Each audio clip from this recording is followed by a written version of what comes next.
All right, let's dive right in. Here is your fast cheat sheet guide to linear regression. It's the foundational algorithm for predicting continuous numerical values.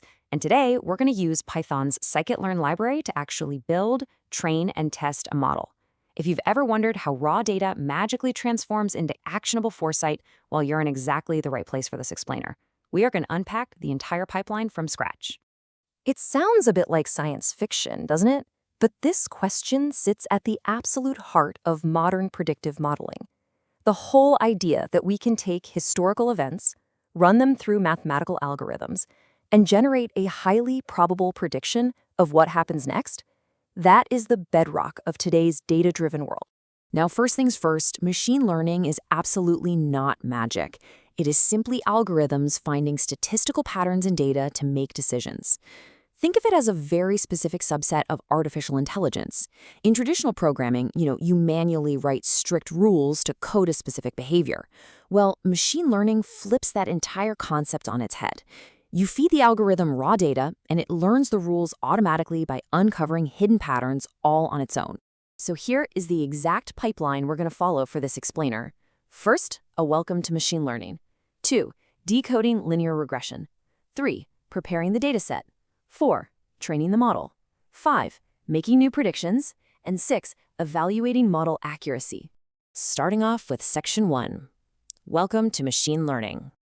Python has really become the industry standard language for these tasks, and for good reason. It provides incredible, highly optimized tools like scikit-learn right out of the box. It's an open source, interpreted language designed to be super readable, but don't let that simplicity fool you. Under the hood, the libraries within the Python ecosystem are actually utilizing high-performance C code and optimal memory management to crunch massive numbers at blinding speeds. Moving right along to section 2, decoding linear regression. Instead of framing this as some hyper-complex artificial intelligence, let's look at what's genuinely happening. Linear regression is really just minimizing the distance between actual and predicted values to draw a best fit line. It's a supervised learning technique. That just means we teach it using labeled data with known answers, which allows it to predict continuous numerical values. We're talking things like estimating a patient's healing time, predicting real estate prices, or forecasting a student's test score. Here is the real kicker. All this advanced predictive AI is essentially just solving for that classic high school math equation, y equals mx plus c. In our pipeline, y is our target variable. X represents our input features, and during the actual model training phase, the algorithm's entire job, its only job really, is to calculate m, the slope, and c, the intercept. Okay, section 3, preparing the dataset.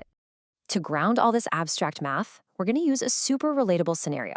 We have a simple dataset comparing hours spent studying against final exam scores. So our input feature, our x, is the hours spent studying. Our target variable, the y we actually want to predict, is that final exam score. Our algorithm is going to look at this data to figure out the exact statistical relationship between the two. Now, this part is absolutely crucial. We divide our data into 2 totally distinct pools to prevent data leakage and overfitting. Using Python, we execute what's called a train-test split. We take 80% of our data and use it as the training set. This is the textbook the algorithm studies from. Then we take the remaining 20% and make it our testing set. This data is held back entirely, totally hidden, so we can use it to quiz the model later. I literally cannot stress this enough. Holding back unseen testing data is the golden rule of machine learning. If you quiz a model on the exact same data it just studied, it hasn't actually learned the underlying patterns, right? It's simply memorized the answers. All right, on to section 4, training the model. The whole machine learning workflow is this beautiful, cyclical, step-by-step pipeline that always follows a very logical progression. You isolate your features and targets, you initialize your chosen algorithm, fit it to your training data, and then you finally ask it to make predictions on your hidden test data. And here is why we love Python. Executing this model training takes literally 2 simple lines of code using scikit-learn's fit method. First, you declare model equals linear regression to initialize the algorithm. Then, you just run model.fit and pass in your 80% training data. Boom. In a fraction of a second, the algorithm calculates the exact slope and intercept that minimizes the errors across all your data points. It has successfully learned that best fit line. Which brings us to section 5, making new predictions. So our model has learned the patterns. Now let's ask it to do what we built it for. Imagine a brand new student comes up to you and asks, "Hey, I plan to study for exactly 11 hours. What am I likely to score?" Before machine learning, you might just take an educated guess. But now you have a mathematical pipeline. We're going to pass this completely unseen value of 11 study hours into our model to generate a rapid, data-backed estimate. We just passed that number 11 straight into model.predict, and bam, the output gives us a highly accurate predicted exam score that sits perfectly along our calculated line of best fit. The model just takes that input, applies the slope and intercept it learned earlier, and immediately returns a reliable prediction. Finally, Section 6, Evaluating Model Accuracy. We can't just trust the prediction blindly, right? We have to mathematically prove how reliable our best fit line actually is by testing the model's overall performance. We do this by running our unseen 20% testing data through a couple of key metrics. The mean squared error tells us, on average, how far off our predictions are from the actual recorded exam scores. So naturally, we want that number to be as low as possible. Then there's the R-squared score, which looks at variance. If it scores a 1.0, it means our line is an absolutely perfect fit for the data.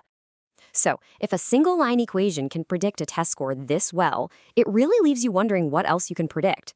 Understanding this foundational model is honestly your first true step into the limitless world of predictive AI.